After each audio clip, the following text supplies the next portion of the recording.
Hello, ladies and gentlemen. It's your favorite paranormal investigator here. My name is Tim Sedano. This is Paranormal Insight, if you can see my finger. And on today's show, we're going to continue what we were talking about last week, the interaction between Hollywood, and not just Hollywood, but we're going to focus there because I'm an American. That's kind of what I know. And I'm also a filmmaker, so I'm a little more in tune, I guess you could say, with that particular studio system and production system. So anyway, that's kind of where my authority on this is coming from. Also, wanted to let everyone know that if you want to watch us live, please do so. Let me show you where to go. You're going to go to YouTube like you normally do. You're going to find paranormal_insight with the green PI. And then, I hit the button again. And then you're going to go to /streams. Now, on the site, you hit the live tab. So there's videos and shorts and all that. Hit the live tab. I don't know why it keeps timing out, but it I guess I had the timer set. That's what. Sorry. You hit the live tab, or if you want to just type it in all together, you go /streams after paranormal_insight. And that is how you take a look at stuff live. Join us in the chat for each show. And so a little housekeeping there. That's fantastic. And done and out of the way. No one in the chat yet, but I welcome you. We are live. It's going to be a fun show. So let's dive in. A little bit of a minor recap. Last week, we talked about the suspects, the usual suspects in our, alien, non-human entity, visitors. Those who come to us mostly, not only in the historical record, but in the more modern record. So last week we talked a little bit about Spielberg and what he included in his pantheon. Mostly it's the Greys, which is fascinating. And we'll dig into that a little bit more later on. So these guys, if you can see me moving around my stuff here, largely, these guys here, this is a poor rendition of a Grey, by the way. I asked AI to help me out on it. They gave me this. I mean, I got Ragnar Lothbrok here as a Nordic because it just didn't know what I was asking for. Anyway, so the Greys we pretty much have covered. Up first, we're going to talk about the things we also have relatively covered, not only in our actual history, but in film and television. And that is the reptilian. We'll move on here. Whoops. If I click the right button, it'll work. I think. Maybe. I don't know. Let's go. I may have to dig back out, jump into the navigator here, and go from there. Okay. If I go down. Okay, excellent. Okay, you know what? I'm sorry. We're not going to start at the insectoid. We're going to start out with the Nordic, because we don't see them that much. So we'll go more or less in order, except we're skipping the Greys toward the end. Okay, so the Nordic, the big blonde people, the perfect specimen. We heard Benedict from last week, that guy who was on that interview, the Jesse Michaels show. Excellent recall, Tim. So we're going to talk about a little bit about the Nordic, and AI came up with this image when I asked for Nordic aliens and gave me 4 blonde models, female models, beautiful renditions of the human specimen, and that is what they're described as. But there's also the male version of that too, so they're not all female. Some would find that a pity. But where have we seen these guys represented? Well, let me show you. There's a show back in the 90s, I believe it was, maybe early aughts of 2000, of the 21st century. Unfortunately, I don't remember, and I didn't note it, called Defiance. And Defiance was kind of like first contact gone wrong? Because these alien ships show up and they send down these probes and they start terraforming. That is completely adjusting the planet's crust and the and the life forms and all the rest of it, and to suit their needs. We had a response system in place in this somewhat futuristic,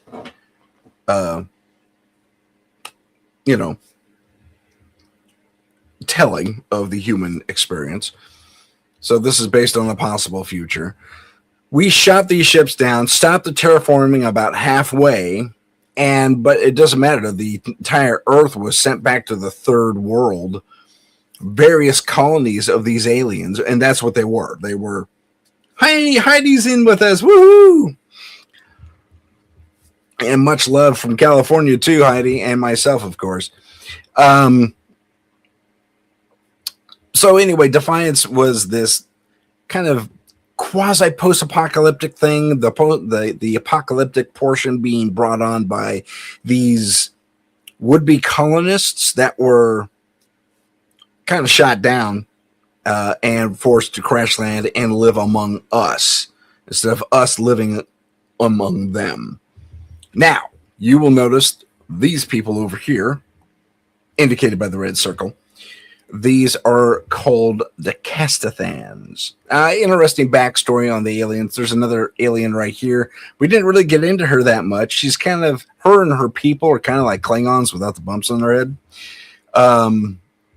That's pretty much all you need to know. And then there's human survivors here. Some are more in league with working with the aliens. This guy over here led a rebel kind of a thing to get rid of the aliens and send them home.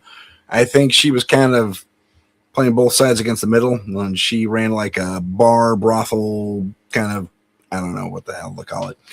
But anyway, our focus is on the Nordic types, and here we have those folks over here. They were called the Castathans. Now, in my personal estimation as a film writer, and if I'm going to be completely and totally critical of this show, the name is what got me more than anything. Castathans. Because they operated on a caste system. Now, that in and of itself is kind of silly. However, if you dig into the would-be lore of actual Nordic types who have roughly this kind of look to them, although I don't know that they're wearing a quasi-Midwestern garb, per se. They're kind of like more in robes kind of a thing. I think they've been described as that. Pardon my chewing. I'm a little hungry still. So these Castathans had a caste system which echoes what the actual Nordics had been reported to have in their society. They have a caste system, and they believe very, very much, according to reports, and that I'm talking about the real ones now, are reported to be very much also, following a caste system of some sort, and they're very, very, very, very, very, very much in line with following rank, including military rank. So these various peoples here of the Castathan race, you'll know some of them had red hair. They were noble kind of slaves. They had a nobility to them, but they were still kind of in service to those who held higher station, which is this guy right here. And then there were the religious leaders. They had these Spartan-like masked fronts here. You can see half of one there. Those are kind of like priests of the whole thing, or I guess if you're going to call it a religion, you can, but it followed more of a council of ethics and mores and morals. which you could say, oh yeah, Tim, that's a church. You just described it. And I was like, well, yes and no. The way they had it laid out was a little bit different. These are kind of a cross between priests and police, if you will. So it was very much it was a nice design, but now here we get into the conspiracy portion of this whole thing. Was this Hollywood telling us without telling us? For my money, yes. I think so. Because, if you listen to the whistleblower reports on these guys, we're talking about virtually the same creatures. We just happened to put them in a situation we didn't think they could really adapt to. And that's half the problem. Throughout this entire series of Defiance, there's an overwhelming, and this is kind of where the rebellion comes in, there's an overwhelming need for these aliens to reassert their dominance. And they were kind of the leaders of all these different alien groups that came in these huge ships. And they came here because their planet was destroyed, I think, by a natural calamity, something like a nova or something like that. So they gathered up everyone in their system. They completely colonized their own little solar system, as I recall. Grabbed everyone up as much as they could, packed them in as super tight as they could, warped over the Earth and tried to turn Earth into their planet, basically. Mutated some of our animals. Wolves suddenly had 8 feet and stuff like that, but they were still wolves. But they were bug-like. It's weird. They had this insect base to their animal structure. Anyway, I digress. When it comes to the people themselves, the Castathans, poor naming on my part. I'm sorry. They could have come up with something way different. And if they're going to impose a society that's actually out there, come closer. Come closer, I say. Maybe Castathans is closer. I mean, it's so on the nose to being a people that follow a caste system. That's my largest complaint. But, again, I guess I digress. And I want to add one more thing. There were, I think she was the mayor. Julie's name escapes me. She was like the insider. She was playing both sides against the middle, so she was following the current law and order types, and she was also kind of giving the rebels inside information. This was the police officer. I think they called him it was like constable or something like that, like Odo on DS9. But he was the chief or the sheriff or what have you of this town, of what was left of, you'll see it back here, the Arch of St. Louis, what was left of St. Louis. Basically, when the ships instituted this re-terraforming of Earth, what they did is they created a second layer that overrode the bulk of the city, the original city. That's why they're on all this dirt. You're probably wondering, where are the buildings? These aren't the buildings. These are temporary structures that the aliens brought with them back here. If you can see my cursor. The only thing that stood were the top maybe 45, 50 feet of the arch. There's another 40, 50 feet below it. That's underground. Anyway, so it was fascinating the way they developed things. I think they could have gone a little bit stronger with getting into the alien politics, and they did. And at the same time, they didn't. But that's that's just a story note more than anything. So we have the largest representation by far as I know of the Nordics are the Castathans from Defiance. Let's move on to our favorite guys, the Reptilians. Reptilians have been in our lore for a very long time, both in fiction and in reality. You might recall the 1929 exploration of the sewers of Los Angeles, the Los Angeles tunnel system. because people were seeing reptilianoids down there, humanoid reptilians down there. Interestingly, the humanoid reptilians did not show up in Defiance, at least not to my knowledge. These less bumpy Klingon types over here that this girl kind of represented. Maybe there was a reptilian source I wasn't aware of it, or it just doesn't click in my memory.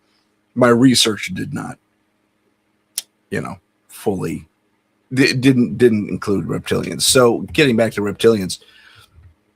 So 1929 tunnel system reptilians. The reptilians have been seen throughout the LA basin, really, mostly throughout our history there. And I think even the Native Americans speak of the reptilians in that area, which is fascinating. And it kind of makes sense because it's a desert, basically. We built a city on top of a desert. It's freaking insane. And lizards, at least our lizards here on Earth, tend to like the heat. And so I think to do the reptilian type aliens. Now, where have we seen the reptilian type aliens before represented in history? Let's go to Star Trek, my favorite thing in the whole world. I'm getting all these ads in the chat, which is horrible, and I can't get rid of them, which is just, I am upset with StreamYard for doing that. But I digress. Yes. Anyway, I can't get rid of them, unfortunately, which is a shame. But anyway, moving on. Star Trek Arena featured this creature here known as the Gorn, and we have seen updates of the Gorn since, especially in Strange New Worlds, although they don't show them very completely. And I find it interesting that this guy here, when you saw him in full body, and unfortunately I don't have that, he didn't have a tail. In Star Trek Strange New Worlds, they did have tails, all of them. And they were way more weird and aggressive. They kind of retconned what they did a little bit. And they kind of made them like those wasps that lay eggs in like spiders and stuff like that. So they'll sting you and they'll lay eggs in you, and then they'll sting you, leave you alone. Lay eggs in the spider. The spider's pretty much hunky-dory until the eggs start to grow, and then they hatch and they take over the body and they kill the host. And there's their first food source. Dork stuff. Well, that's kind of what the later Gorn did. Prior to that, they were just kind of reptilian. And I found something kind of interesting. They're on a desert planet here in this particular case. They're out near the Vasquez Rocks. This is the famous scene where Kirk climbs up the Vasquez Rocks. And the lizard, they're in the heat. And I get it. You're in a big rubber suit. You can't move that well because you're really just a human underneath all this rubber. So when he fights, it's really slow. And he's slow and clumsy, but he's super strong. Like he can lift a boulder over his head like nothing doing, like no one's business. Excuse me. So, this is one of our first looks at a reptilian. Let's see what else we got. And again, is this telling us without telling us? For my money, yes. But it's not the only representation. In fact, the representations kind of vary. So we have the sparkly-eyed guy here. And maybe that's a form of cover. We can actually look to the alien autopsy video, which we're going to look at this. So fair warning, might get a little gross later. So that could be an eye cover that they pop in, kind of like a over the eye contact lens kind of a deal. Who knows? And then we have these guys, the Slee Stack from Land of the Lost. something of a cross between an insect and a reptile. These guys, or Kermit the Frog. I mean, look at the frills on that. That's kind of weird. Kind of looks like Kermit the Frog frills to me. Maybe that was an inspiration. I couldn't tell you about that. But these particular guys also, interestingly, were super freaking slow. They were in a really heated environment. They like being near volcanic activity where it was really warm. This is all taking place underground, and they all went constantly. At least the Gorn had a language. You know, just a voice actor playing him gave him a little bit of I don't know, agency, a little more agency. And then they even later on in the Star Trek episode here, they had translators that could talk to each other in English, and they did a really good job because they had underneath the English was this kind of hissing voice that really like S's a lot. And they talk kind of draconian like this. So I thought that was kind of fun. But underneath it was, just kind of mumbling Tasmanian devil kind of stuff. So that was kind of fun. And for those of you who are just listening to us, I went back to the slide of the Gorn. Okay, let's look at the sleeve stack again with the single horn. Also, slow moving in heat, which makes zero sense. Although I get it, they were in rubber suits, man. That was, just whew. I did one day as a character at a theme park. Never, ever, ever again. It triggered a form of claustrophobia I don't want to even talk about. Anyway, I digress. So the sleeve stack was interesting, but not really. It was just a kind of basic bad guy. And so was the Gorn for that matter. Although the Gorn was I'm sorry, I'm going to go back to Star Trek real quick. So the Gorn in the arena anyway, it's the first and last time we ever see them in the original series. And that's what this image is from. But the Gorn said, well, listen, you're on our breeding planet. You just set up a shop there. You killed most of our hatchlings that hadn't hatched yet. And this is all unbeknownst to the Federation. So the Federation sets up this outpost. So they start bombarding the outpost. And they kill just about everybody. They even fake a message to the Enterprise when they show up to get them down there so they can kill all the humans there too. But it was a defensive action, we later learn. They were just protecting what was left of their young. I found that very interesting. And I imagine there's probably some truth to it when it comes to mining and digging and all that fun stuff around for us. So especially if they do live underground, like our reports, including the 1929 LA Times or whatever it was called, reporting on these creatures. Anyway, so sleeve stack, just a basic bad guy, just some of the give our heroes a problem. And then we come to V, which I found it was super intriguing, especially back then, because especially when they had all these beautiful actresses playing all these reptilians. And mind you, we didn't know they were reptilians initially. So when the visitors, that's what V stood for, visitors, show up, they are kind of like the guys from what's that called? That show where I'm drawing the blank. It's like Alien Habitat, Alien Mind, Alien something. Alien. Oh, that's bugging me so bad. Anyway, they show up in the ship. They're refugees, and they have a,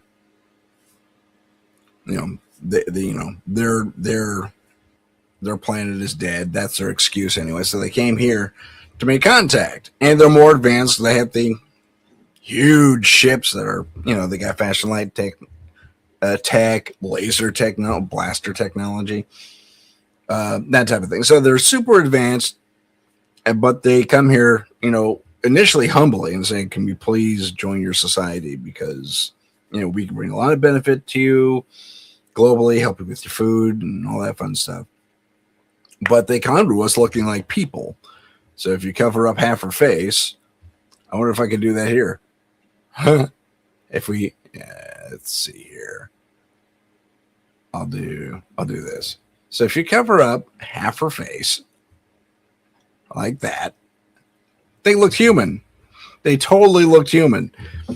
And then, because this is rebellion that says, "Oh, it's too good to be true," and suddenly, all these visitors are getting the best of everything. It's like even the elites are kind of ticked off. They're getting kicked to the curb as they do their thing. So they're kind of making waves, and the governments are going out of the way to kind of appease them because they have all this advanced technology. And they really want to make friends, and they really want to get their hands on that tech. And it's kind of a slow process. The visitors, and I don't think we ever get their actual names, or maybe we do, and I just don't remember. Eventually, it's revealed that they are really reptilian, and that this human guise. Let's see. Nope. Human guise is undo delete. Okay, there we go. This human guise is, well, just that. It's a guise, and no one knows why they didn't come forward with this. And they have this really lame excuse, and it's kind of on point, but not really. In that, we noticed that you tend to be afraid of anything that's not like you, so we put on this disguise. Okay. I'm going to pause that thought right there, and here's why. This also speaks, and this is more telling us without telling us, speaks to the fact, and I say fact kind of loosely because I don't have proof. It's not like we have these things, on tape somewhere that for the world to see. But apparently the reptilians have the ability, and whether it's a prosthetic like they showed here, or it's a matter of actually doing some chameleonic kind of work. I mean, the reptilian, if they might have a chameleon type vibe to them too, where they can change their hue and even their eye shape to be more human. I mean, this was apparently a contact over this eye. Very fascinating stuff. But other than that, the physiology is almost identical. They got the eyelids like we do, and the nose and the mouth and the whole thing. It was just a prosthetic they put on. Kind of like those more advanced. You've seen those really advanced silicon-based masks that people put on. We've seen the demonstrations, and they're like what are they called? I think they're called busts, rubber busts, and the line of the thing goes under the shirt and everything, so you can make the neck and the head and everything else look exactly like whoever it is you're wearing. Size of one's head notwithstanding, and it would be indistinguishable from the real thing. Well, she gets hit by someone. I think someone acts out in public, and her entire face, side of her face, gets swiped away, and we get this in the show. This was a limited series. This is 84, which I think was a superior one. I mean, effects notwithstanding, this was pretty cool. Um, so it still speaks to the reptilian ability, whether prosthetic or natural or even hypnotic, to change their appearance. And we've heard that report a lot. So I think maybe they're telling us without telling us with regard to that. Now, we haven't seen a reptile. This is 1984. This is 1974. This is 1967. I went backwards for those of you just listening. So if you're looking at these different types, we've had 84. I think that's the last reptilian we have on screen, with one or two exceptions here and there. I think Star Wars had a reptilian guy for a while. Star Trek does once in a great while, but like the dinosaurs from Voyager. But other than that, not really. And if they do have, Doctor Who had the reptilians who were dormant here for a while, but they're from Earth, but they're super advanced because they had 65 million years to get to a level that was, like us, like in this, creating civilizations and what have you.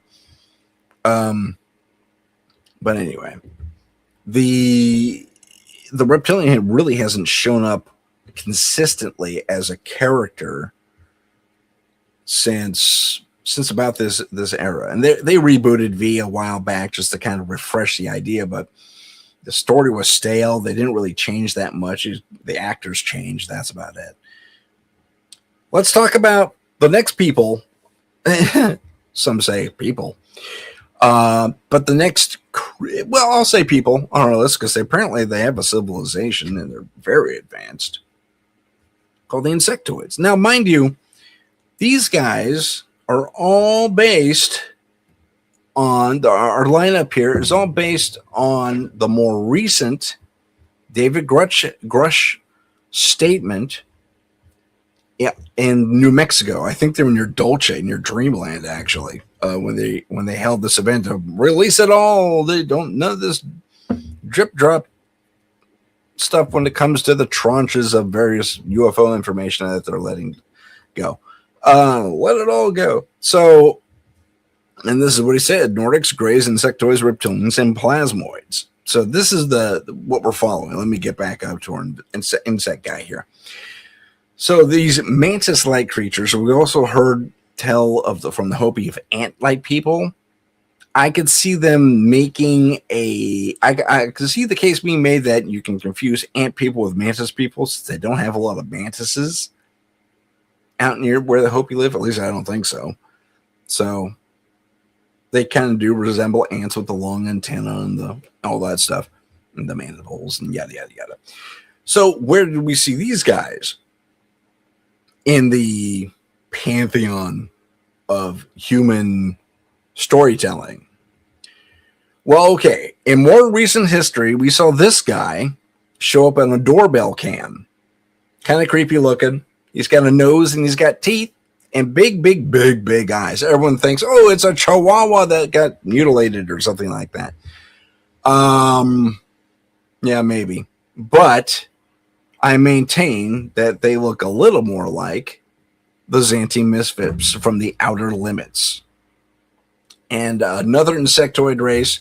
And you can see the similarities. That's freaking insane because look at that. You got eyes, kind of buggy eyes, the nose, the singular mouth. But other than that, it's an insect, right? So, yeah. Let me do that. And I even got a comparison for you. So look at that. Hey, Sherry's in the chat. I'm doing well, Sherry. Thank you. So for me, the insectoids, this is not a mantis, P.S. This guy over here, not a mantis. Then this little Xanthe Misfit guy is from the Outer Limits or Twilight Zone? No, I think it's Twilight Zone, actually. Or is it Outer Limits? Anyway, the Xanthe Misfits. These are chiefly the guys that show up in our story pantheon as far as fiction goes. We'll get okay. Here's our grays. We got tons of stuff on these guys. Let me go back to our insectoid friends here. So I find that super fascinating. Probably because we can't necessarily have too much exposed. And insects are hard to do and hard to train and yada, yada, yada. So I think largely it's a production thing. I mean, let me give you an example. In when did it start? Doctor Who. It was the first Doctor. And I wish I had a picture of that because I just now thought to talk about it. But they went to the world of the ant people. And basically it was a bunch of dancers in these large ant, very funny looking ant carapaces, right? So they wore them like backpacks. You can see the straps and everything. And the dancers wore all black, but you can still see their hands and feet. And they crawled around like ants. Except for, I think, the queen, who was upright. And her face shone through the carapace as a humanoid face. Kind of like the Xanthi Misfits, but it's a person. It's a person with a little mask around and the ant head over here. It was poorly done. So that could have been it. They just could pull off an insect-like creature. Even in CG, it'd be difficult to do. We've seen a few CG arachnoid type people, things rather. No, we never got into spider people except for yet another Doctor Who episode.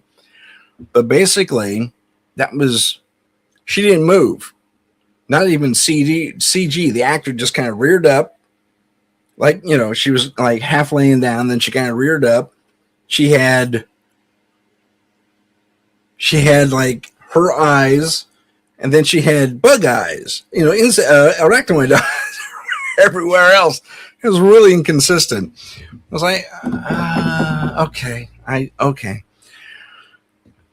So insects must be really, really hard to do in Hollywood. Again, here's the comparison between the apparently real alien bug type person, although the body of this thing just falls apart because it looks like a paper bag or something. Eat that, like someone's trying to hide the puppeteering hand. And then our Xanthi Misfits, which were claymation animated, which I found super fascinating. Let's move on to the folks we all know, the Greys, and I like this picture of the Grey because we get to see his uniform right there, which I found kind of cool. That's the color of his uniform right there. If you can see my, let's see, right about there. So let's talk about the Greys a little bit. Now, I think we talked about Close Encounters of the Third Kind, and we see here, and I'm going to zoom in a little bit, that these guys they relied on the backlight to really kind of blind the flare of the lens so we could hide these details because these eyes did not blink. They were giant googly eyes, basically. I can move around and watch, these masks were not fantastic, but I'll give them credit because they gave them uniforms, just like we saw on the other guy, but the heads were nowhere near, and this eye right here kind of speaks to.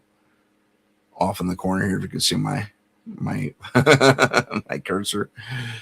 Yeah. But I digress. It wasn't bad. I mean, for what it was for 1977, that was pretty good. And these are a bunch of children in alien outfits running around, and they got super long fingers and all that fun stuff. It was really well done for what it was. Then, was it before or after these guys show up? I think just before. This huge, spidery looking fella that looks kind of like them, but he's gigantic. It's like a daddy long legs with 4 legs. And he kind of crawls out the ramp, and he stands up and he goes like this in a welcoming gesture. And there's wonderful music and that seems to communicate a friendly air. I'm sorry, I'm chewing. I'm very hungry. I'm diabetic, and I gotta maintain stuff. I'll pause for a bit, but it's it's really creepy, and I couldn't get a good shot of it. Otherwise, I would have used it. But then when he comes out, there's a massive, and I think Spielberg's gone on record has gone, this is just insane. We just couldn't pull it off. So we had to make him stubby all of a sudden. He just kind of whoop changed. And he looked like this. Kind of has the long thing going, but if you saw the full bot, the creepy long limbs going. But if you see the long shot of him, he's got stubby little legs.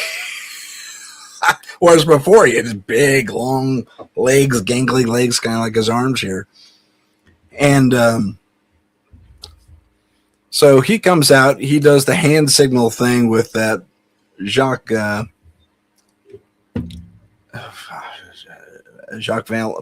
Valance like character. And that's what it was supposed to be. So it was supposed to be Jacques Valance. But he does the hand signal and right? And he repeats it, and then he goes back in the ship, and that's when all these guys come out. And oh no, check that. That's when all the people who have ever been taken since 1950s, whatever it was, and before, up till the current day, including the little boy in the movie, whose mother was played by, and it escapes me. Anyway, after release the people, and some of these people are like from the 50s, and here it is 1977, so they're 25 years older, but because I guess they were traveling at light speed, Earth just kept on spinning, but these guys made this huge loop to come back and dropped off pilots from the from Flight 17 or Flight 19. And they hadn't aged a day, really. So, there we have that. So the Greys have had a lot of representation. And including this guy here. The next part, okay, fair warning, ladies and gentlemen. I'm going to give you all fair warning right now. We're going to show a bit of the alien autopsy. It's a still, but it's kind of graphic. We see an eye part being peeled off, but it's significant, and I'll tell you why. Here we go. So, okay, I guess I skipped that part. But once the black part was peeled off in the alien autopsy, now I'm not giving the alien autopsy legitimacy exactly. I'm still 50-50 on it, to be completely honest, because the level of special effects available on the stock that the film available at the time the stock of the film was available, not only to the government, but to the public, would have been next to impossible. We didn't have even half this cinematic technology to simulate organs and the like and all that fun stuff. Until the late 70s, 80s, when all the gore films were really becoming popular, Freddy and all that stuff. And even then, we couldn't even begin to approximate the layers required in this if this was a dummy. I mean, special effects experts I respect. I don't know them necessarily, but I respect their work, and I've seen their work is insane. But then could be fake. Maybe military just went, hey, I got a great idea. But then why hide it for so long? And the fact that the film stock was from the 50s and it was rarely out there. It wasn't out there that long either. But anyway, I digress. Let's get to the fact of this particular photo. You will notice, and I will zoom in, that the black coverings, from this guy, those black coverings, they're coverings. They're like sunglasses, but they're more like overkill, full throttle skull. I can't pronounce it now. Those oversized contacts, basically, that they use to make eyes black in humans for purposes of theater or costuming or what have you. But I digress. Let's. It's not working. There we go. Okay, so I zoom in here, and I want you to notice that is the eyeball of this creature. Okay, that's the eyeball of this creature. Its eyes are kind of rolled up,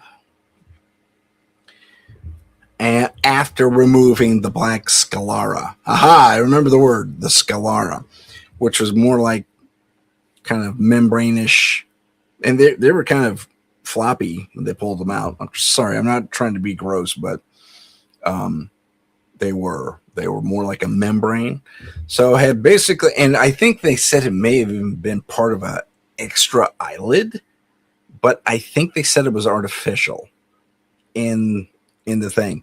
So there were 3 eyelids basically, the blinky ones, upper and lower, and then this second one, which was the black sclera, and then underneath that was the normal eye. But you can see how big those eyes are. And the next slide, you will see a comparison here with, again, the black sclera moved, these eyes rolled up, how big they were, and how big they were here. Are they telling us without telling us? I think maybe they are. And the grays are the biggest example in the world, and for whatever reason, the scariest. Mostly because we have them to blame for the alien abduction phenomenon. Although people have seen all these guys from the lineup so far. The Nordics, the insectoids, the grays, and the reptilians. So, again, I think there's a telling us without telling us thing happening. I'm not I don't know what I was going to say there, but I mean, I'm expert enough as a filmmaker to know what's required to make this autopsy in the 50s or 60s or whenever it was happen was not available to us. We just did not have them. If we did, it wasn't being shared with Hollywood. This was so on. If it was faked, it was such a custom job. Whoever put it together in the 50s or 60s, I think we said 50s. I think it was 50s because the film stock was from 57, if I remember. Was a genius. 30, 40 years ahead of the game when it came to Hollywood special effects. So take that with a grain of salt. But I want you to see they didn't use the sclera here. They just used the giant eyeballs, which kind of matches this right here. So telling us without telling us, I think maybe so, although I cannot confirm that. Okay, up next is insect something. I don't know why that's there. We get rid. It says insect for some reason. I don't know why, but ignore that. I want to talk about the plasmoids, and then we'll talk about some other stuff in a little bit. Now, we don't see a lot of the plasmoids. Not really. Not when it comes to film and theater, although we do. And I have a couple examples to share with you about that. Actually, I'll tell you what, we'll get into plasmoids in a little bit. We're going to take an early break, and we will see you in just a little bit after these wonderful announcements. See you in a few. This is the United Public Radio Network, 107.7 FM in New Orleans and 105.3 in the Gulf Coast. UPRN talkradio.com. Esoteric programming at its finest. Long ago in the ancient world, the Tribus Omnis Lux, later known as the Tridents, were celebrated heroes, defenders of humanity against unspeakable monsters. Today, they continue that sacred duty in secret, hunting the dark evils that lurk just beyond the shadows. They are the Trident of Light,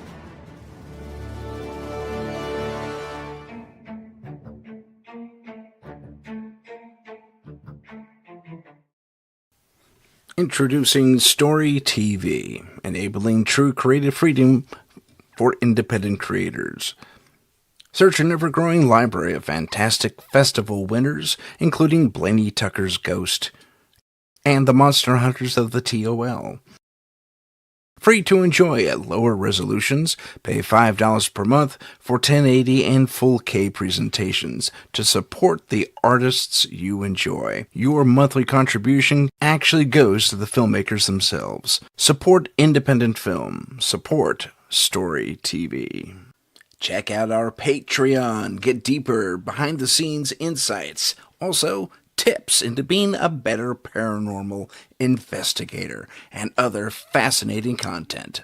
Follow us on Instagram at paranormal.insight. Stay informed on upcoming shows, see what paranormal trends we're following, and help us reach 50,000 followers by liking, following, and sharing. Don't forget to follow us on YouTube at paranormal_insight. Click the Live tab to see our latest videos.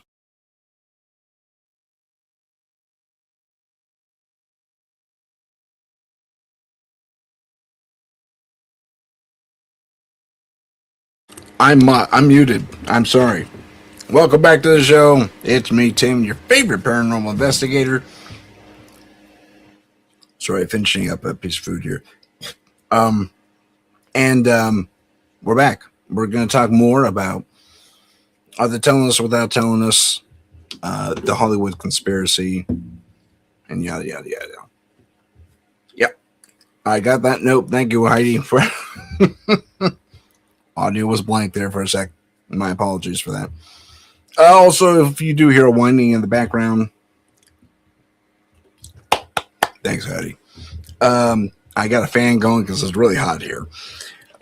So my apologies for the noise contamination. But let's get back to our look. And we're at the fifth character in our lineup, which is, hold on, let me see if we can go back there real quick.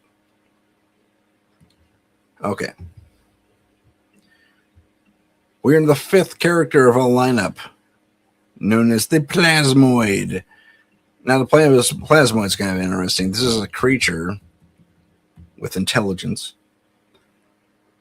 I should say entity more than anything. An entity with intelligence, but without physical form. They're pure thought, pure energy, as Mr. Spock likes to say a lot. And we haven't seen a lot of examples of these creatures in the pantheon of the human experience as far as storytelling goes. Although we have heard a lot of things regarding orbs. I wasn't a believer in orbs when I was first starting out in the paranormal investigation biz. Not at all. I thought it was dust, and people were just throwing a lot of personal things. Oh, and see how the dust ball moved left to right and hovered by me as if it were my long lost grandmother or something like that. And it sounded ridiculous until I had my own first experience with an orb that I did not see, that was not visible on camera, live, but it went on this investigation. We were doing an EVP session, and this thing flew in, went through my back, came out my stomach, and then went through my forearm and out the other side.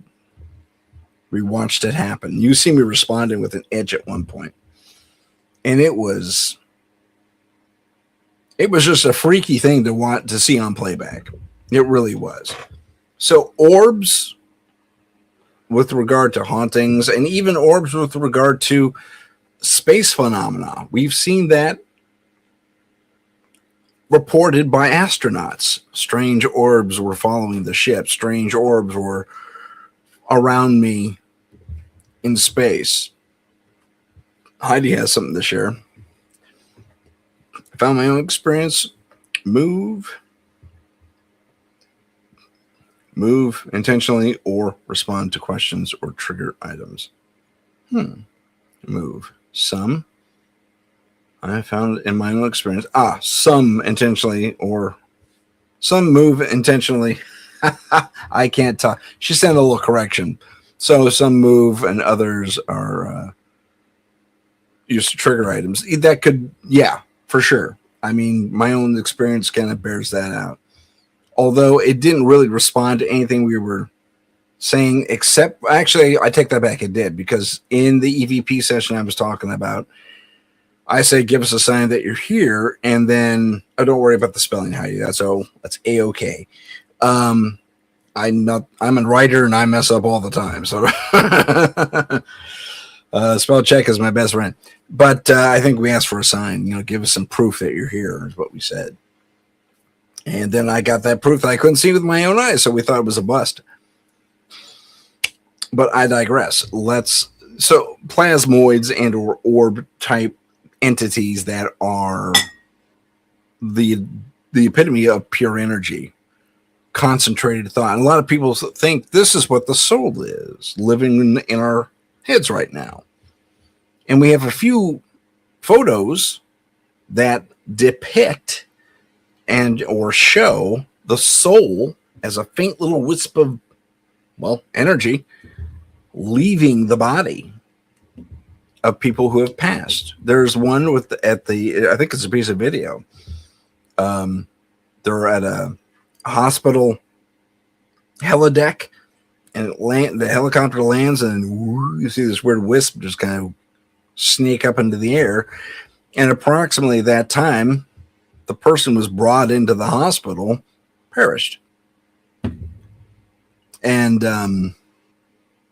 then there was a documentary on spiritualism, and they're following a monk who has decided to die in a very traditional way. And he gets down to this emaciated little skull guy, but he's still conscious to a degree. Skeletal. Sorry, he was on a skull guy, but he's this little tiny thing. And they can carry him. He's so light. It's like maybe 5 or 10 pounds, or maybe 15, 20. I don't know. But he's this little thing now. But his mouth is still going. And he's able to open an eye once in a while and say, yeah. And he's talking very, very softly. And finally, they give him a chant, and they walk him through a meditation. And we're not allowed to see that, but, they film from the outside. And at one point, you see the same exact things at the helipad. You see this sneaking little wisp. And just after that, one of the monks steps out and announces the monk's passing.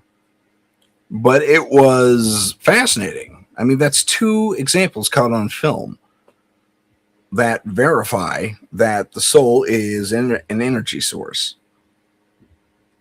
And, right now running through my brain and yours, those of you watching and listening, we have a series of electrical impulses running back and forth throughout our brains, and it is cogent, it's coherent. It what makes up us. And when the energy stops, we are a bag of rocks, basically. So there's something to be said for what plasmoids are. Their consciousness as energy, as we are here, but without physical form. More of a bright, luminous, energetic form versus this hard material, or as Yoda said, this crude material. Anyway, I love Yoda. Heidi has an orb story. I also felt and then saw an orb go through my side from our security cameras. Oh, well, that's cool. That's pretty cool. Let me turn off this banner here real quick, because you don't need to see that anymore. Or maybe you do. I don't know. But let's move on to what has been represented in the form of these plasmoids in our stories. Whoops. Okay. This is a later example. This is from Star Trek Prodigy. And the creature you see here is called the Medusan. And for those of you who are Star Trek fans, that's going to sound super familiar. for good reason. In the original series, a Medusan was this entity, energy, very much like they show here. Here. That's what that ball of energy is in the window of this construct she's walking around in. Zero's a female. There's a female overtone to her anyway, voice. And, excuse me. But in this casket looking thing that it opens and then it closes, and that's where the Medusan lies. Now, in the original series, they said something interesting, which I think maybe had to be, as far as the effects go and the practicality of the application and the fact that we were dealing with 60s television, couldn't really be pulled off. And that is that the Medusans were said to be so ugly and because they're without form that they were hard. It was hard for anyone to process who they were and what they looked like. They later became just balls of energy, like you see here represented here. So the Medusan was retconned a little bit, but because it was a formless, basically humanoid that was sitting in this box, so no bones, basically, just slabs of skin, maybe an eyeball poking out here. I think that's what they were going for initially. Boneless people. Holy crap. Oh man, can you imagine that? Boneless people on television. We've seen it in cartoons maybe a couple of times, but I think maybe, I don't know about muscle tissue either. No bones, no muscle tissue, really. So maybe just organs, if that. I don't know. They didn't really go into detail. They said they were formless. And they were too ugly for most creatures to face, except for Vulcans, who were trained in disassociating themselves from their emotions. And Mr. Spock was. And he was actually able to quasi-mind meld, like, kind of joined minds, really, in Spock's body in order to solve a navigational issue that cropped up, which is kind of cool. But still, it was the fact that they kind of retconned it to make them energy people. The funny thing is, in the effects of the original series, they actually showed flashes of energy. Yeah, don't watch that for your epileptic, P.S. But flashes of energy as they looked at this thing. It's like, that's not ugly. It's weird, but it's not ugly, per se. And looking at the, this was a dancing light display in her little optical window there too, in this robot form she cobbled together, which says there is a physicality to them, but it might be selective. Like, I don't know. Maybe once a month you can give your energetic form enough mass to actually manipulate things. Who knows? Or inhabit a computer, maybe, to build you something. I digress. I don't really know. I'm just kind of putting pieces together here. But nonetheless, the Medusan was one of the first things. And then more recently, this is like, 22 something, 22, 23 of this century. So not too long ago. And kudos, retcon. Prodigy was fantastic. I know it was meant for kids, but it was really wonderful. It really was very well written, very much in a fantastic piece of the canon. We got to see Janeway as an admiral later on in her life, and Chakotay, and a lot of the Voyager crew came back. It was fun. It was a lot of fun. They voiced their characters. That was pretty cool. So, and then we see these guys. What, Tim? That's not a plasmoid. Well, if you watch Babylon 5, you knew about the Vorlon. You knew that these armored things that they were wearing were called encounter suits. Very much like our Medusan friend here. They were balls of energy operating a mechanical suit. Okay. and too brilliant to look at. They looked like suns, basically small suns. That was also, and I forgot to include it, but there was also an energy-like creature who could shift between an energy, a small sun, quite literally, and a humanoid presence. And her name escapes me, but it was on the show Andromeda. If any of my people out there in chat world know what I'm talking about, jump on. I'll put it back up for you. Jump in here, find this stream, and jump into the chat and tell me what that character was called. She was purple at one point, and then she was like sunburst orange in her skin coloring. And fantastic actress. I saw her in something else later on. She was great. Set in the 50s or 60s. It was really well done. But anyway, so this is another version of an energy creature, a plasmoid, inhabiting a mechanical suit in order to interact with us, so as not to harm us, more or less. I found that super fascinating. And then okay, ships. I'll get to ships in a second. But going back to our plasmoid idea, what do we have? We have orbs. Yeah. And we've seen orbs with faces of them. That could be not onomatopoeia. That's something else. Pareidolia. That could be pareidolia on our parts.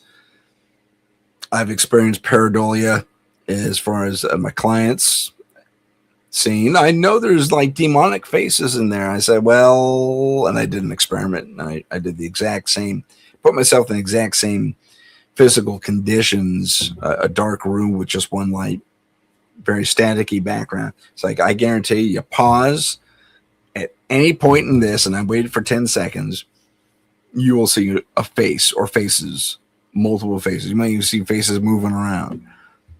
Pareidolia. Now, if a face stayed regular and started talking to me or something, then I could see where they had point, but we were never able to make that happen. Pareidolia. Anyway, so Medusa, Vorlon.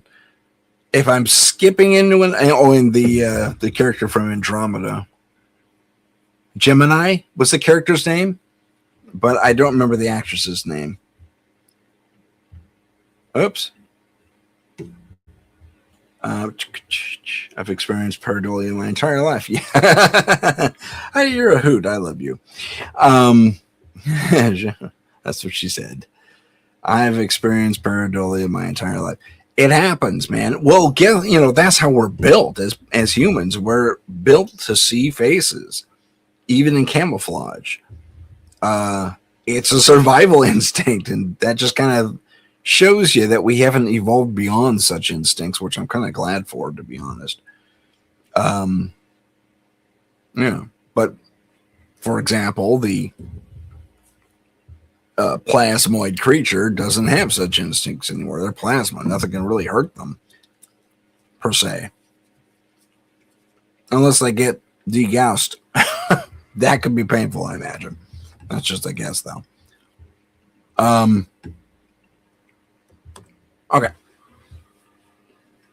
So let's move on to another piece of the conspiracy connection in Hollywood. And that is the flying saucer and or starships in general. Again, AI generated image you're looking at here. I told it to find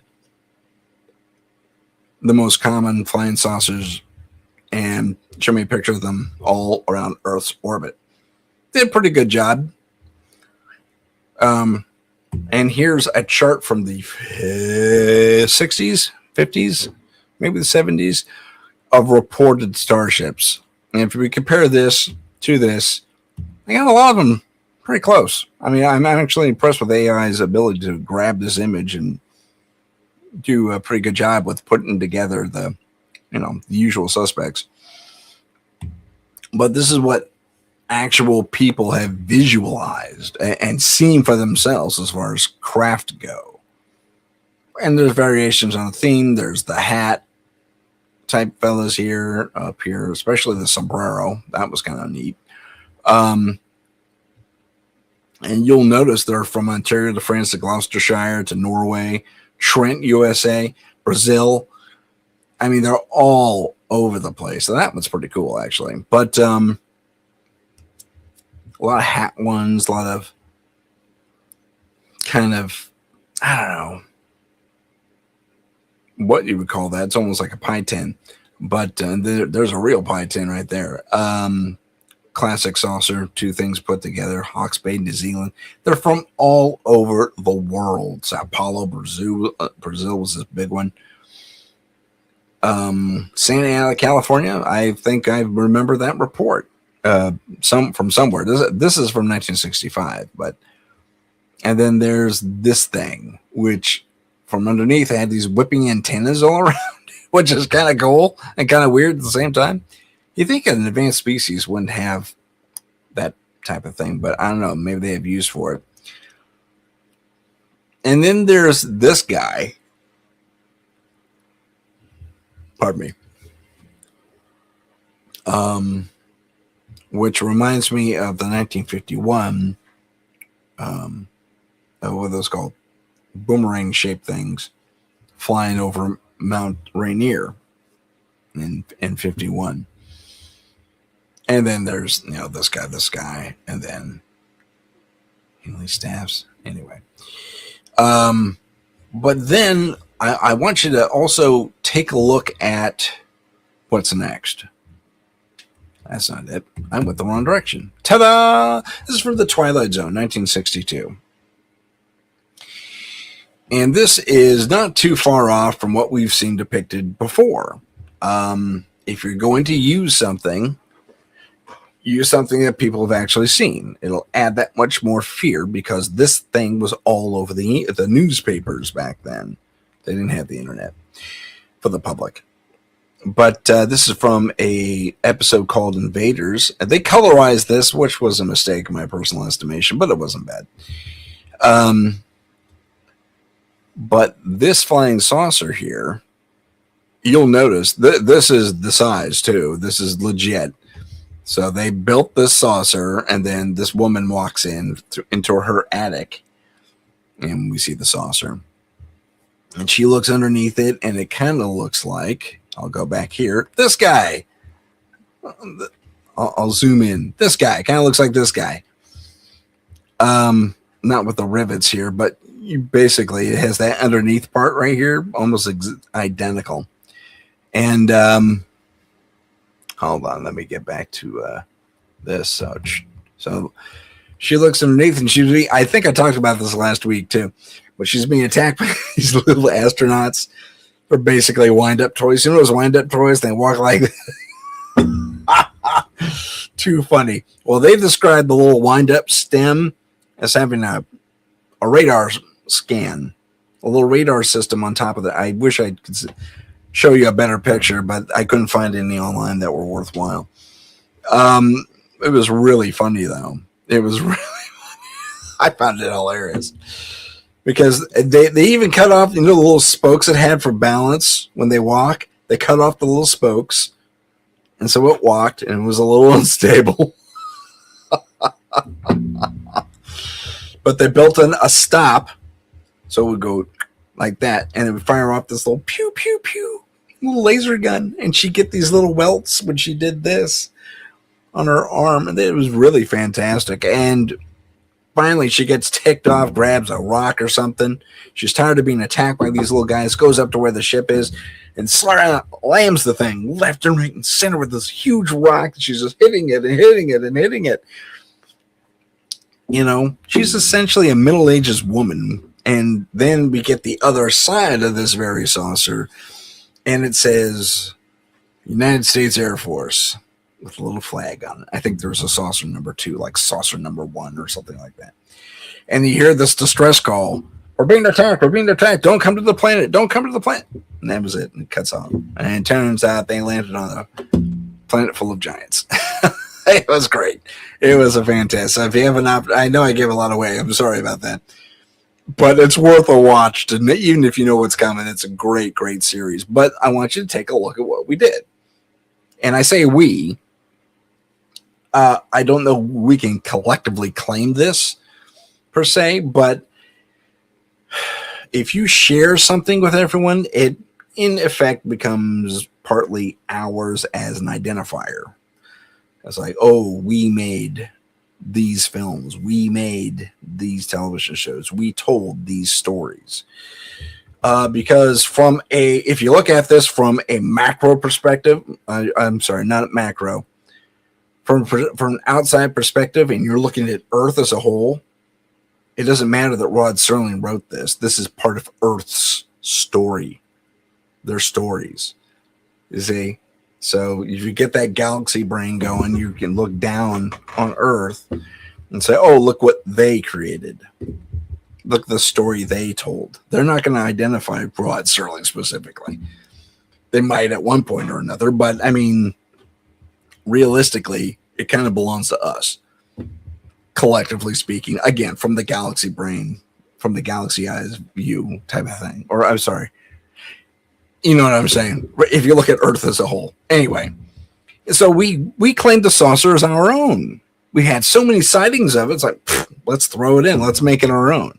Now, are they telling us without telling us that was actually the case? Because it has been put forward umpteen times, including in the Rendlesham Forest case in the 80s, that certain craft, at least to one degree or another, are actually hours from the future trying to make sure things go correctly in the timeline.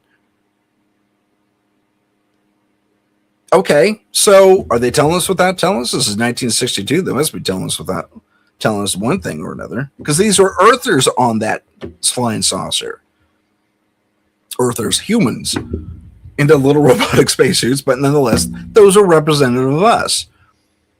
And look what we did. We shot first and asked questions later, and we got our butts handed to us and got our ship crippled by a giant who is comparatively, well, if that's a 15-foot tall ship in scale, she was easily 3 or 4 times that tall. Closer to 3 times that tall.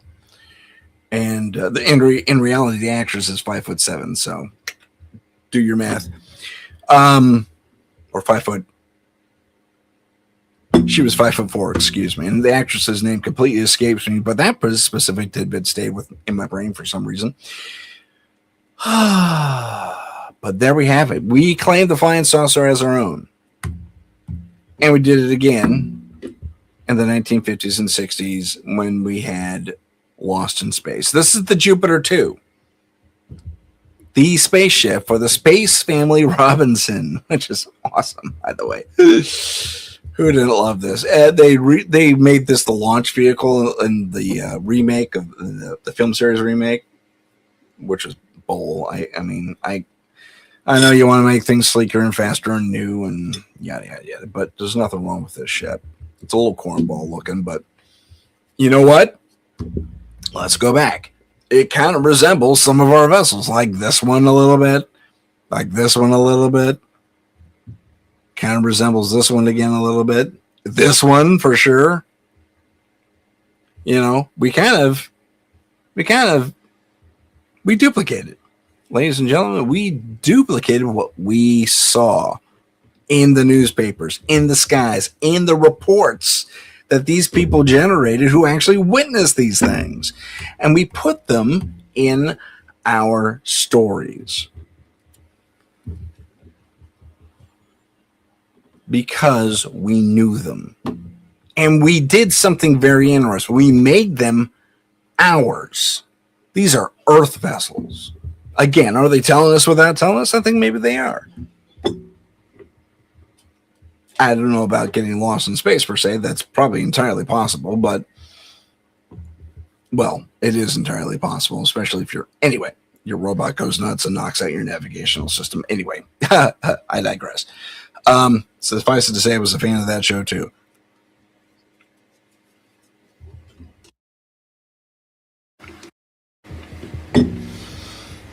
But let's let's take a okay. Flying saucers. By the way, the Twilight Zone did not get rid of this flying saucer. They use this thing and a few others like it for numerous episodes. Most of them flown, if not all of them flown, by people, humans. We were flying these things around in the Twilight Zone universe. Same thing here, Lost in Space. Humans were flying these things around. We knew how to build and fly flying saucers. Practical. Are they practical? Yeah. They go virtually in any direction. Okay. They're not fighter jets in space, like the X-Wing, for example, which I have no problem with. Love Star Wars. Love the design ethic. Ethic? I like the designs. And even their non-conforming designs, like the TIE Fighter. It's a big H in space, but they made it work. They made it terrifying. And if you want to get really like insider and kind of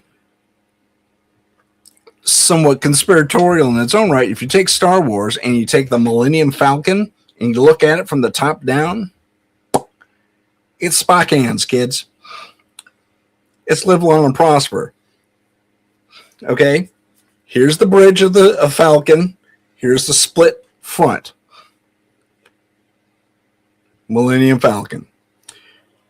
Someone was a Star Trek fan in the Star Wars universe, and that's unconfirmed, I might add, but I have a strong suspicion that's the case. Let me get back to the slideshow here. So, saucers. We love saucers. We're making them our own. And then we say, you know what? We can make the saucers even more our own if we add a little something to it. And here we have the Tim Jeffries version of the Starship Enterprise from Star Trek. This is actually a fascinating little rendering here. You'll notice the photon torpedo bays down here and the squared off nacelles and stuff like that. This is actually the ship that was drawn and painted in the motion picture, the first Star Trek movie, on the posters. This is what it was supposed to look like. But then they surprised us all and completely retrofitted the entire Enterprise to make it look like what we would later know, what we come to know as the 1701A. But this was the actual concept. It's called the Tim Jeffries concept. And it was put in the poster. It was supposed to look like this. I kind of wish it had. But I guess I was overruled on that. Like, somehow. As a fan, I would have liked to have seen it this way. I thought, if you're going to put it in the poster, put it on screen. That's all I'm saying. Although I have no problem at all with what they did with the Enterprise. I thought it was a great upgrade and so on and so forth. But the Tim Jeffries Enterprise is always fun. But look what they did. They took a saucer. They even call it the saucer section in the films and television shows. And they put it on top of other pieces. An engine room or an engineering section, and then the warp drive nacelles. So now they didn't have to power everything so internally. And it gave you places to go, different places to go on the ship without being confined to a single saucer. And lots of round corridors. You can play with it a little bit. But and which is cool, I think. They did a very good job in creating a new type of saucer, basically. And now they have half saucers and quarter saucers and the wedges even, like in the Odyssey class. Don't get me started on Star Trek, man. I can go on for hours and hours and hours, especially when it comes to spaceships. They're starships, rather. I love everything about it. I play Star Trek Online. Probably shouldn't have let that one out there, but I do daily. In fact, after we're done here, guess what I'm doing? But I digress. So I still find that fascinating. Are they telling us without telling us? With Star Trek, it's a little bit harder. They actually took an extra effort to give it more and make it Earth's really make it Earth's own, not some borrowed piece of technology from the newspapers. So I can appreciate that in general. That's just fantastic. Okay. Have we seen the saucers before? Yes. This is a very crappy rendition, a resolution of a cave painting. And whoever the artist is took it upon themselves to actually draw squares around the hat-looking saucers. That's from a cave painting. So we've had these things in our personal history, in our real history, since more or less the beginning of our civilizations, even the ones that were living in caves, because they were civilizations. They were just primitive civilizations.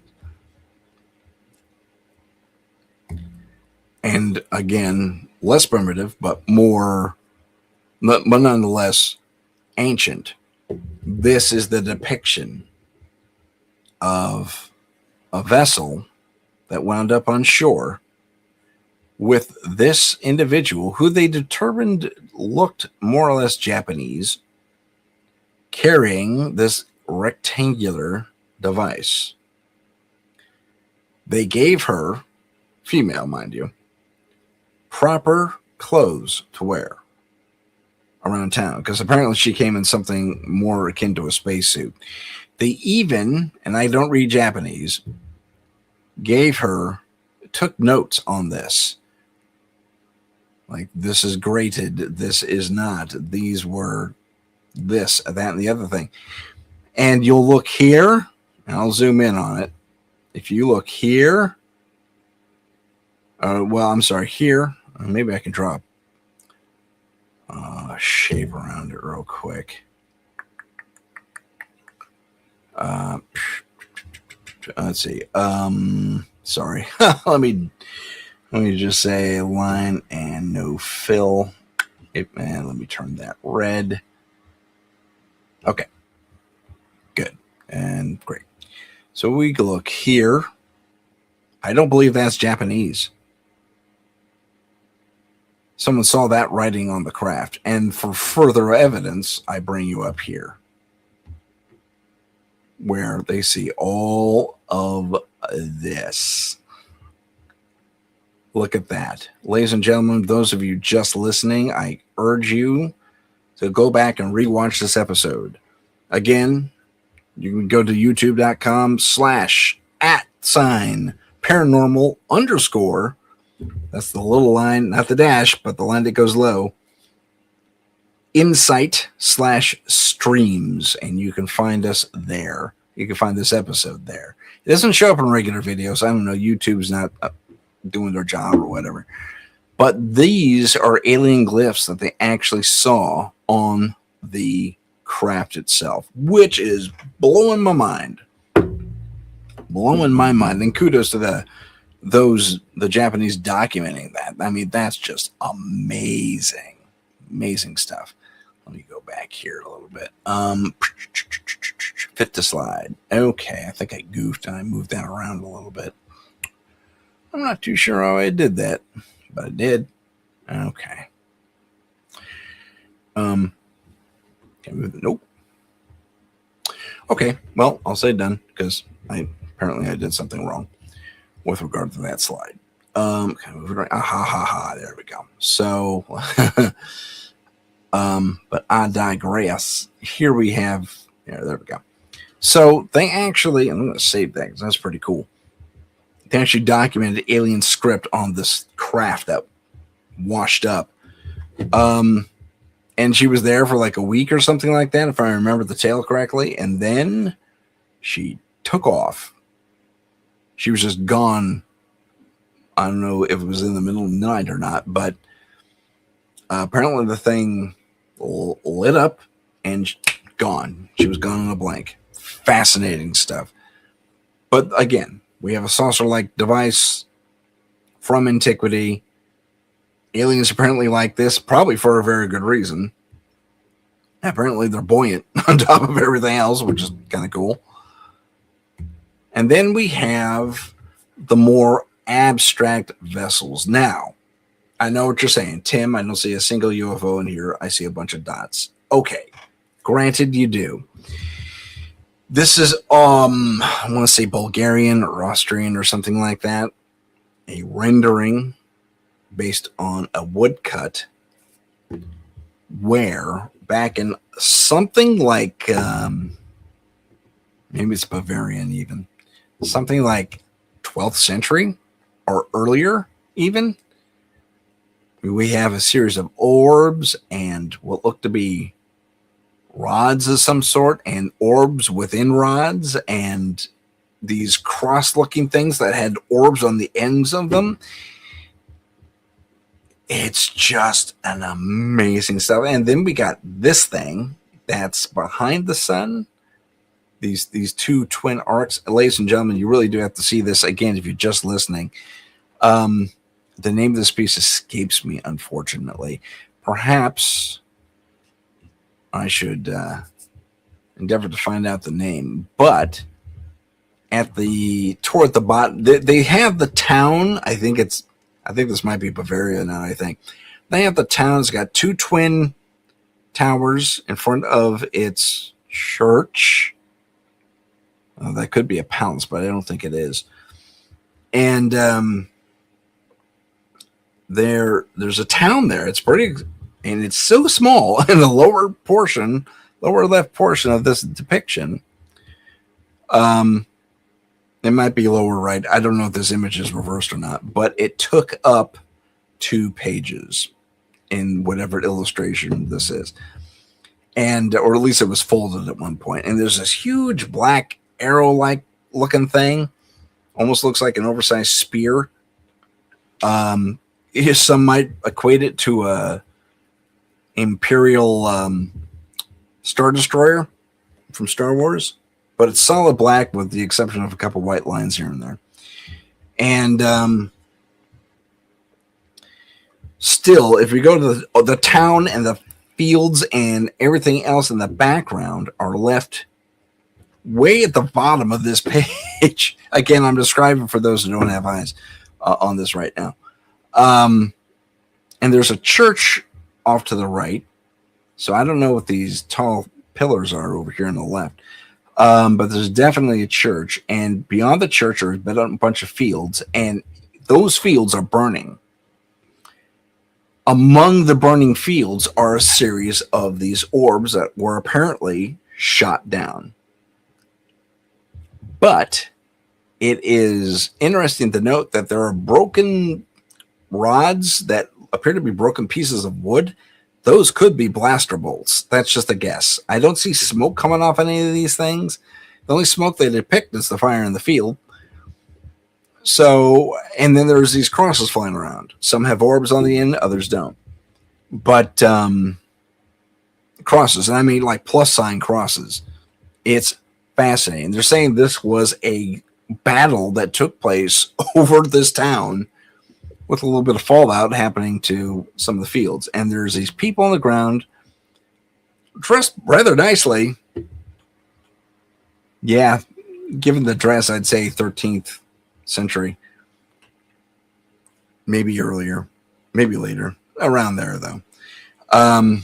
Because the dudes are wearing the frillies, and they even had... like the coat came down almost like a skirt. No, I think that was frilled too.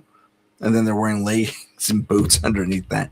People dress so weird back in the day. Anyway, but the town is so miniature compared to this battle scene. And wow. And the various circles and orbs that are up there could be explosions, although they don't look like explosions. They look like just orbs flying around. There's these tubes releasing these orbs too, so they could have been some sort of, what's that called, like a mass launcher of some sort, or a launcher tube. There's one that's empty. There's a couple of them that are empty. But gosh, whatever was happening in the sky that day was full of weird stuff. And that kind of brings me to the fact that while we saw this in the past, in like 12th, 13th century, I don't know that this really falls into predictive stuff, but I know this image has been used as for instance, in various documentaries regarding UFOs and regarding alien intent on this planet. So, is this a potentiality? It's a potentiality. Yeah, they could start waging war in our skies again. You don't know. I mean, who does know? Here we go. This is the tall whites as described, and I put these guys at the end because they're never discussed, with the exception of me and Charles Hall. They're never discussed. And apparently they're interacting with our military on a daily basis, even to this day. So much so that they actually have a tourism board of sorts. This is according to Charles Hall, and then verified by me at the Santa Cruz Beach Boardwalk, where I saw virtually this pairing, parent and child, at the boardwalk. I've told you that story 1,000 times. I'm not going to bore you, but it is interesting to note that these guys are never brought up in fiction. The Nordics, yes. Are they supposed to be the Nordics? This is another question I have. Are they substituting the tall whites for the Nordics and vice versa? Because they look radically different. They have the grays type of almond-shaped eyes that are a little bit bigger than ours, but they have this tall humanoid look. If you were to put sunglasses on them, you'd never know they didn't look like us. The bridges of the nose might give them away a little bit, but and the pallor of their skin, they're white. They are not to be offensive, but very white, very albino in their presentation. That's not to say albinos are aliens. I'm just saying, because every creature on this planet has an albino version in one place or another. It just happens. Totally natural. These guys all look like that, apparently. So why that, I guess, is the follow-up question. Why aren't you representing these creatures? You give all the other creatures representation, even plasmoids who have to walk around in the countersuits, but not the tall whites, as they're called. Excuse me.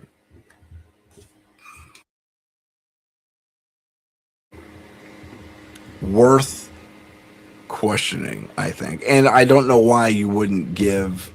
I mean, that's a great story in and of itself, even if you're going to make a fiction out of it and make it something that's plausibly deniable so the public can consume it without, saying, I knew it. They can go, oh, yeah, you must have watched that TV series or that TV series. Because the Greys, I mean, like I said, the Greys are the superstars, man.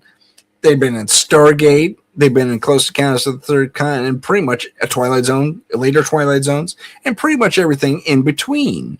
They were even on Supernatural, for crying out loud. And Supernatural doesn't have aliens. Except for that one thing where it was the trickster and he made this college jock get his just desserts because he was being a weenie. So he caused an abduction to happen, which was totally fabricated by the trickster himself.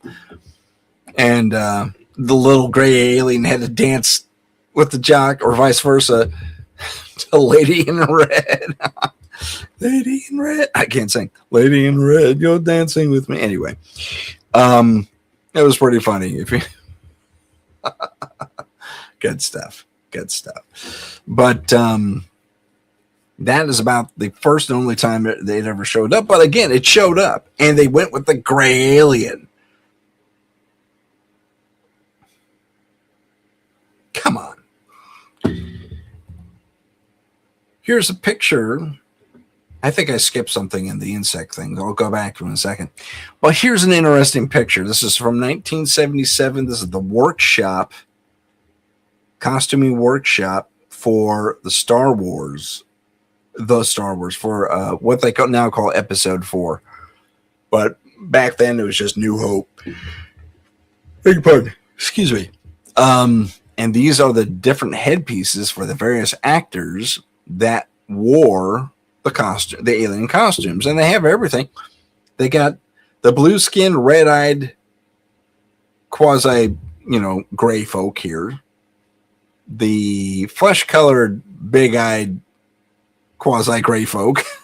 This ghost face looking guy here. I don't remember the dude with the black paneling here, but I remember the Cyclops guy, which is interesting.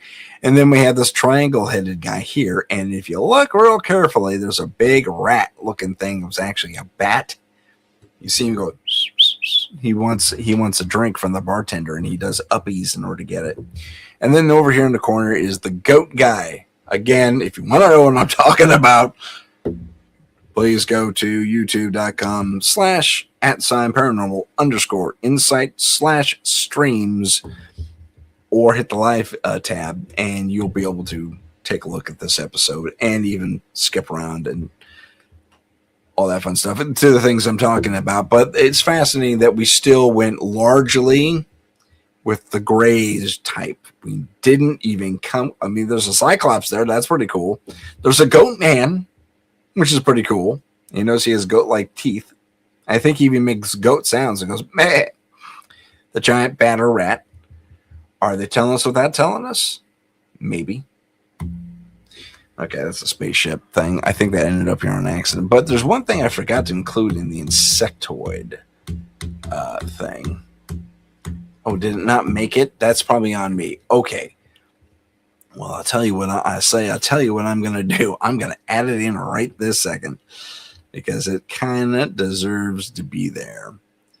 And I'm going to tell you about another insectoid that made it to the big screen.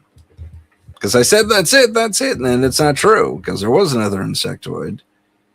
It was, see if I can find you here. Let me look for it. I'm so sorry. I'm talking, of course, of the film District 9 and the giant insectoids, and they even had little baby versions of them. Creatures that land from that ship, right? So, District. There we go. Oh, it didn't show up. Is it under something else? Might be under something else. Sorry, I got to dig for this. I don't know why it didn't make it out here, but it didn't for whatever reason. Okay. That's embarrassing. That really is embarrassing. It could have ended up in a different folder too. But District 9 had these insect creatures. Those were the aliens, and they were encamped here on Earth because we didn't know what else to do with them. They showed up in South Africa because movies always depicted happening in New York or LA or something like that, but no. Or DC even. No. This time they wound up in South Africa. It was fantastic. Oh, man. That was good stuff. There we go. So let me get to the thing here. I'll show you a picture of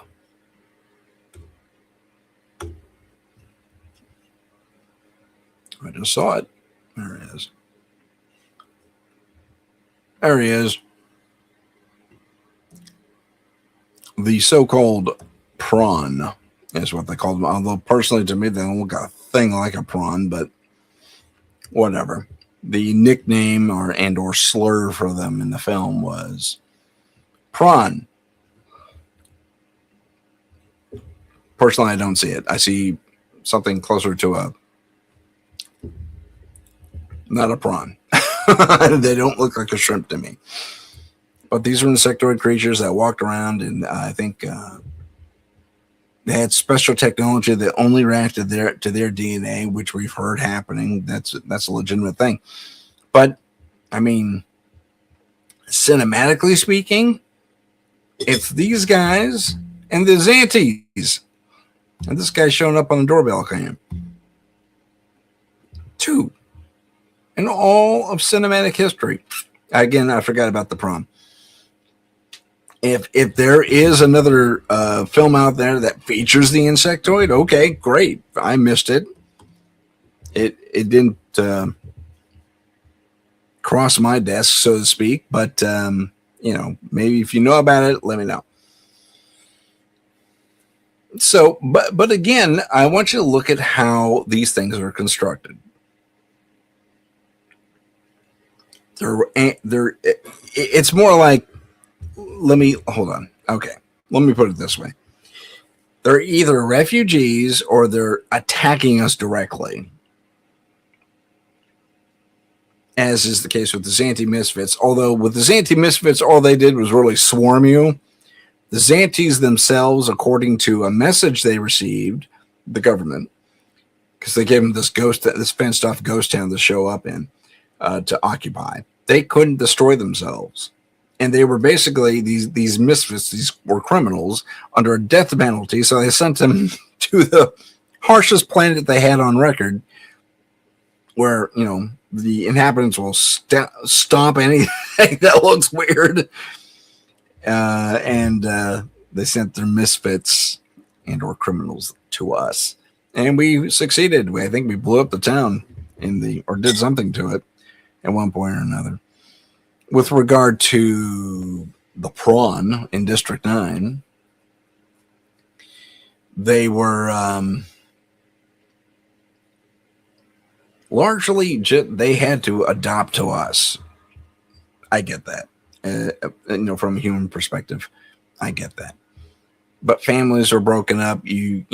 Absurd rules were in place to keep them from establishing any sort of social center.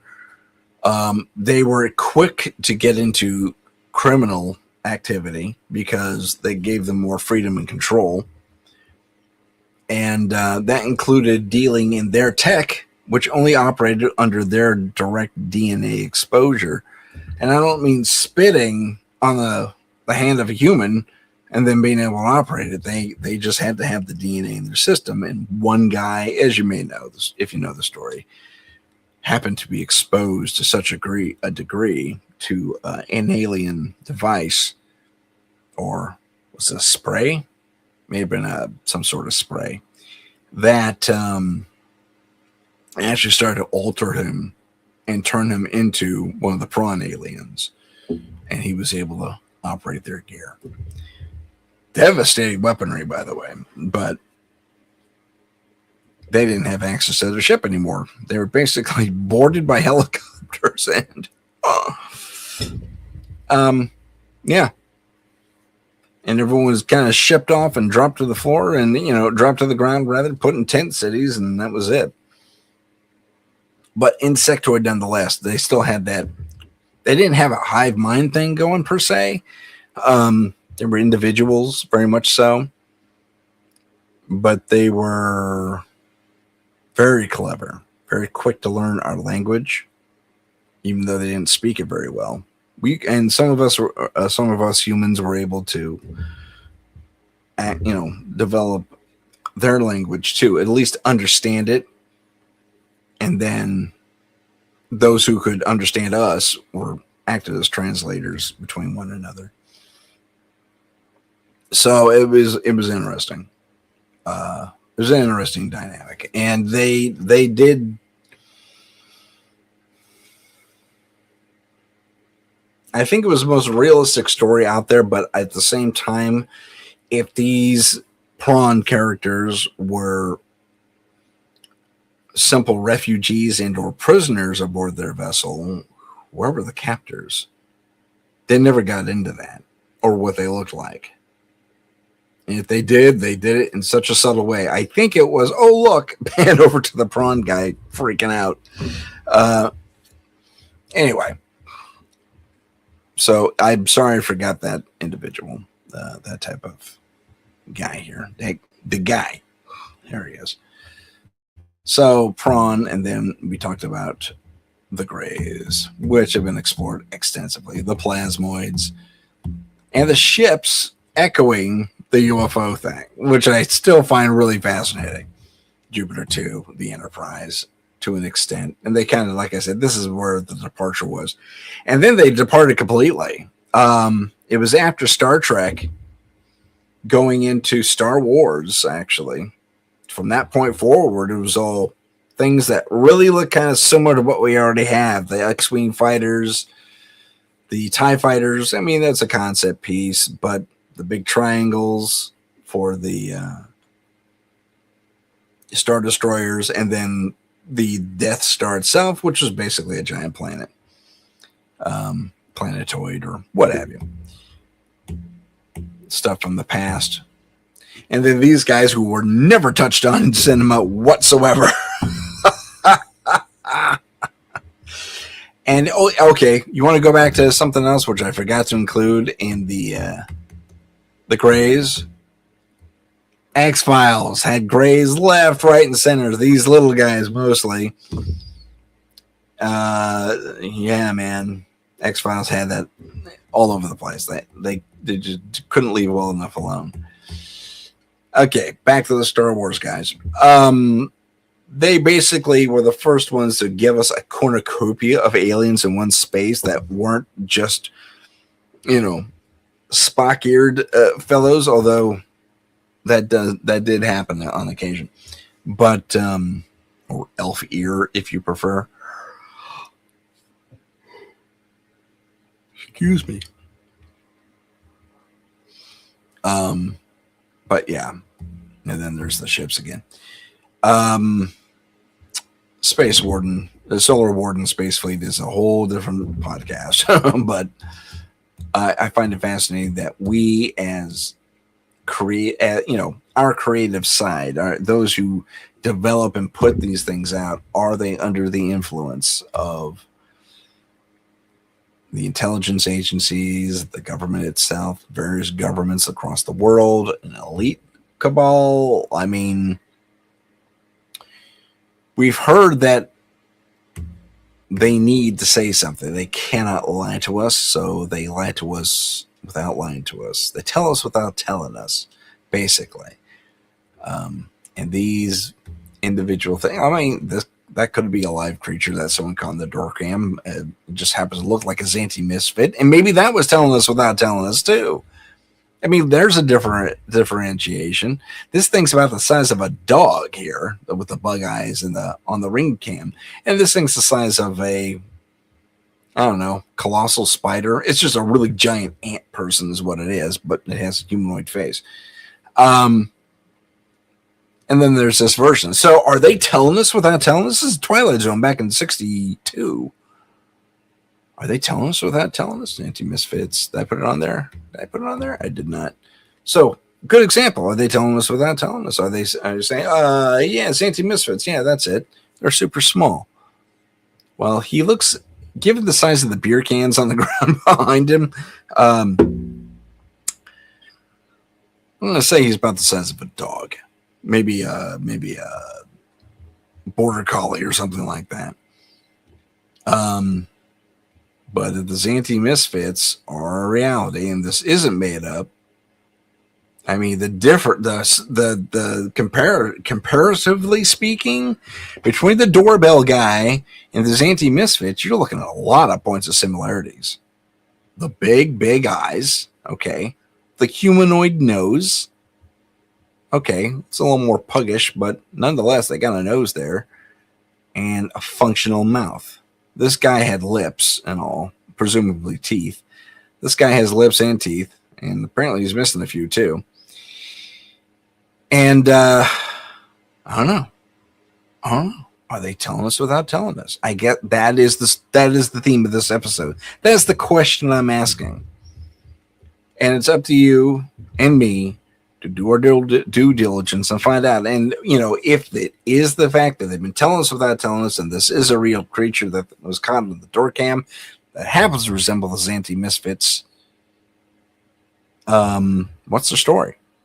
And P.S., big P.S., I'm going to tout my own stuff here for a second.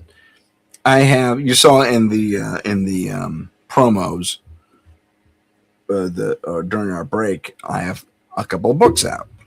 in those books, there is an alien that works with humans. He's human looking himself. No, he's not like a Nordic or anything like that. He's just looks like a regular everyday human, except he has access to incredible technology that's some, millennia or 2 or 5 ahead of Earth's. And he has a longer lifespan and a resistance to most diseases and poisons and stuff like that, just because they had to genetically upgrade themselves. P.S. We'll be talking about that in the next week or two. I want to talk about the potentiality of upgrading the human race and what that may involve. But I kind of lost track of where I was. Oh, Heidi, where was I? Heidi and Sherry, where was I? Because I just totally lost my spot. Put it in the comments, or put it in the chat, rather. But okay, so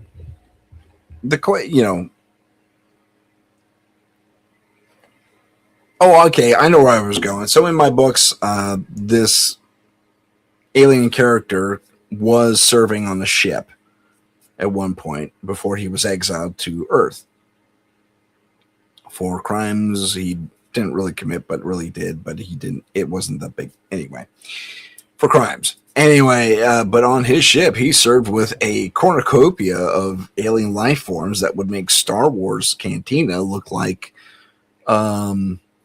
tea time at the local bakery kind of a thing, because in my, as the writer, in my theorem for creating aliens is to take, for lack of a better term, lesser species. I'm talking anything from spiders, fish, what else do I have? I have raptors. I have these dinosaur-like creatures that kind of look like velociraptors, but they're not. I have badgers. Badgers, full on. The large English badgers. Yeah, the big ones. Or the Canadian. I can't remember now, but they're big. They stand. If you ever put a badger up on its hind legs, it's about 3 or 4 foot tall. Anyway, so there's badgers. I have the Sasquatch in there as an active member or part of these groups.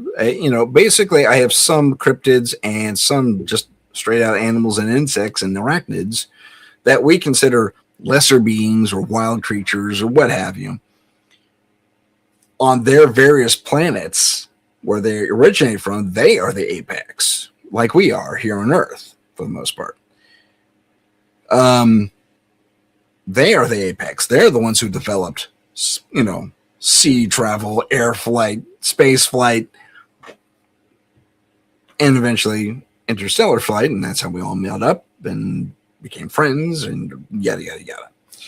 So his cornucopia is basically, if you take every single creature, potentially a creature on Earth, and you give them the apex status and the ability to learn and become like we are, create societies and writing and language and, spaceships and all that fun stuff.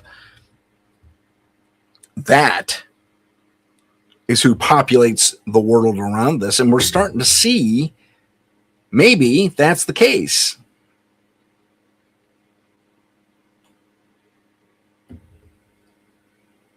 And I'm not even trying to tell you without telling you, because I just use my imagination. I just figured that was a logical thing. Here on this planet, it was the hairless monkeys that took the reins. On another planet, it could have been a tarantula-like race, which I have in my books. And P.S., I do include the Carl. Carl's and mine is tall white aliens. Yeah, that's right. They're coming up in book 3. All right, ladies and gentlemen, my name's Tim Sedano. This has been Paranormal Insight. Thank you so much for watching and listening. We'll see you next time on Paranormal Insight. If you have a paranormal experience that you would like to discuss on the show, please email us at paranormal.insight.podcast@gmail.com. That's paranormal.insight.podcast@gmail.com.